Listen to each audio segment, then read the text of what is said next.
পিরোজপুরে আছেন সহকর্মী জিয়াউল হক ও বরিশালে আছেন সহকর্মী অপূর্ব অপু। তার সঙ্গে আলোচনায় যুক্ত থাকবেন অতিরিক্ত বিভাগীয় কমিশনার আহসান হাবিব। সরাসরি শুরুতে যাচ্ছে জিয়াউলের কাছে।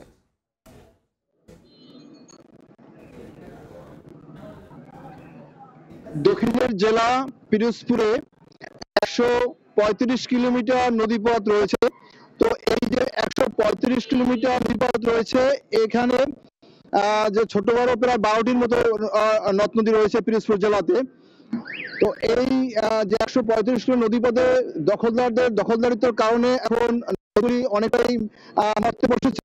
আমি যেখানে দাঁড়িয়ে আছি এটি আসলে দামোদর। তো এই দামোদর নদ হলো এখন এটা প্রায় মৃত, এটি একটি খালে পরিণত হয়েছে। আমরা আসলে যেমনটি দেখতে পাচ্ছি এখানে শত শত দোকান এই নদীর পাড়ে নদীর জায়গা দখল করে গড়ে উঠেছে, যেখানে আসলে মানুষজন ব্যবসা করছে। এমন কি দেখা যাচ্ছে যে আশেপাশে অনেক জায়গাতে পাকা ভবনও নির্মাণ করা হয়েছে নদী এবং খাল দখল করে। সব মিলিয়ে আসলে প্রশাসন বলতেছে তারা অনেকটা আসলে নিরুপায়।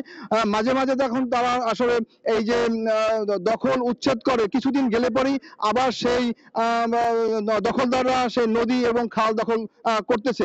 তো সব মিলিয়ে বলা যায় যে প্রশাসনের সাথে এবং দখলদারদের সাথে চোর পুলিশ খেলা চলে।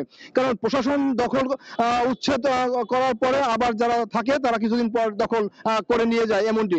তো সব মিলিয়ে বলা যায় যে ম্যাক্সিমাম বলেশ্বর, কচা, কালীগঙ্গা, বেলুয়া নদী সহ প্রায় চরখালি, ফেরিঘাট সহ সব মিলিয়ে যে এই যে আমাদের পিরোজপুরে যে 10 থেকে 12টি নদী রয়েছে, এগুলি দিন দিন দখলদারের কবজায় চলে যাচ্ছে। এবং 10 থেকে 12 হাজার ছোট বড় অবৈধ স্থাপনা এই নদীর এবং খালের পাড়ে সরকারি জায়গা দখল করে গড়ে উঠেছে, এমনটি আমরা দেখতে পাচ্ছি। তো এখন এই খাল এবং নদী দখলের ব্যাপারে আমরা জানতে যাব আমাদের বরিশালের সহকর্মী অপূর্বপুর কাছে। অপু, ধান নদী খাল এই দিনে বরিশাল, তবে সেই নদী খালের ঐতিহ্য যেন দিনে দিনে হারিয়ে যাচ্ছে। দখল দূষণে ভরাট হচ্ছে, যে যার মতন করে দখল করে নিচ্ছে নদীগুলো।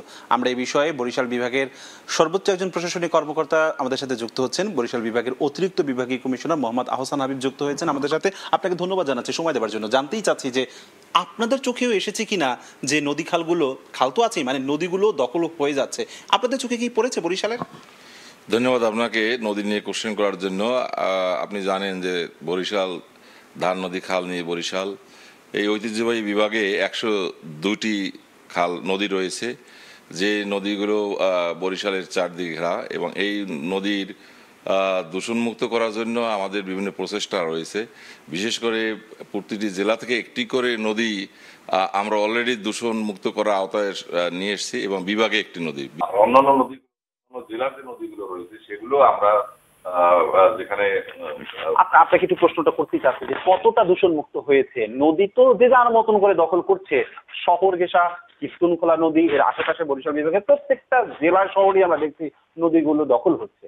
আপনারা মানে কতটা দখল মুক্ত করতে পারছেন? নদীর উপরে আগ্রাসন তো আছেই, তো তারপরে আমাদের প্রশাসনের থেকে নদীগুলো যাতে স্বাভাবিক প্রবাহ ঠিক থাকে সেদিক থেকে আমরা অলরেডি আমাদের জেলা থেকে একটি নদী প্রায় দূষণের মুক্ত আওতায় নিয়ে আসা হয়েছে।